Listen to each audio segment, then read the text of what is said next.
The customer came to check out the state of the stringers, and with further review, he decided that we're just going to remove the stringers from the ends of the fuel tanks to the tips on each side, port side and starboard side. It's going to be triple the price to do the whole stringers. So with that in mind, we also need to make sure that the brackets on the starboard and port side for the engine is identical for the new stringers. So we have to make sure that all the holes are lined up, and we got to take measurements for that. So we got to keep that in mind for the whole job.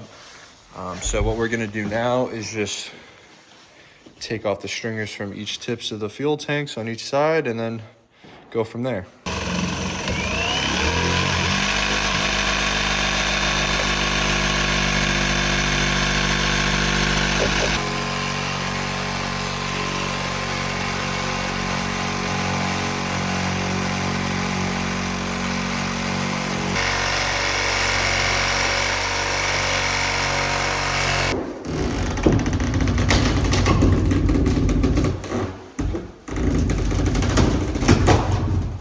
So a little update, we got most of the stringer out. We even cut back further than we wanted to hopefully pull it out this way. There's another piece of plywood back here that's glass to the back of the tank that's preventing us from pulling it out. And we don't want to cut back the deck any more than we have to. Our next plan is we're just gonna cut the tank in half and pull it out like that. It's really the only option we have unless we want to create more work for ourselves. We did a little test spot here with the Sawzall and it cuts through it like butter. So we're just going to use the Sawzall for most of the tank.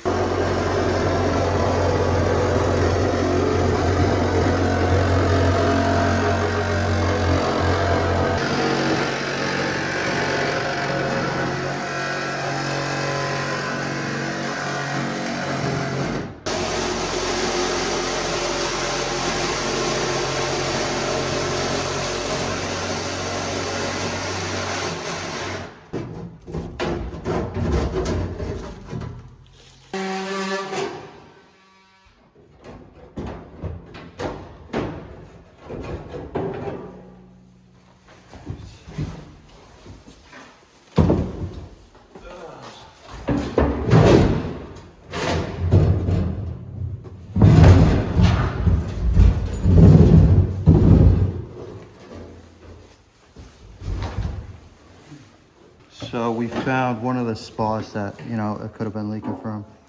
This was the back of the tank right here. You can see it's corroded right through. Now there could be another spot, but that's definitely where it was leaking through. So this is what it looks like with the tank removed. There was a thin layer of foam on the back side. There's like a brush in there. Who knows what else? Maybe the boat builders tossed it in there or something. So yeah, we're gonna clean this up and then probably get started on the second tank here. Now that we got this one out, the second one should go easier. We're just gonna have to wait and see.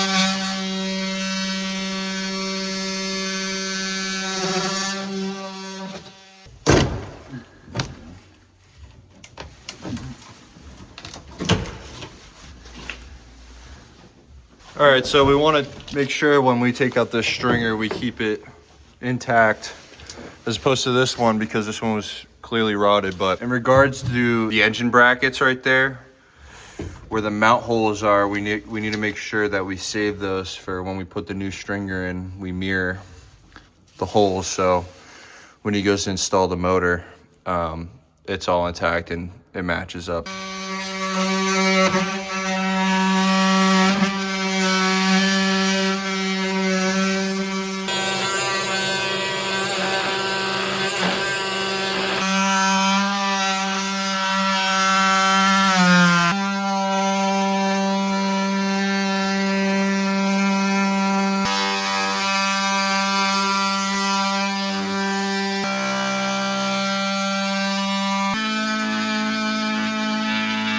We got the second side of the deck up.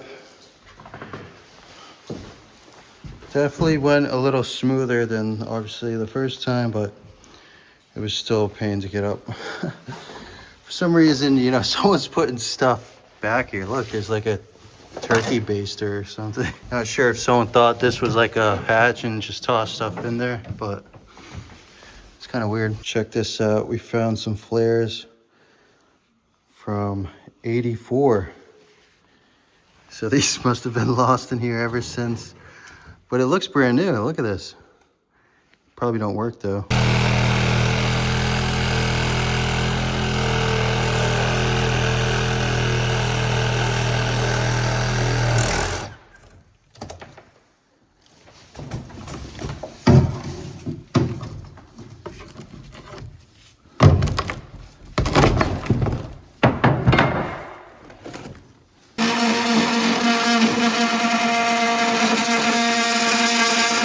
It's not pretty, but we finally did it. This tank, after further review, is definitely harder than that tank, I would say. Would you agree? Yep. Yeah, for sure. Now we just got to clean her up and get it prepped. It definitely had more fuel in it, so we had to kind of use the gantry to lift it out the boat. Yeah. We didn't want to spill any more fuel than we did. File it down so we have a nice surface for the new stringers to go in. Just got to prep it all, and we'll keep you guys posted.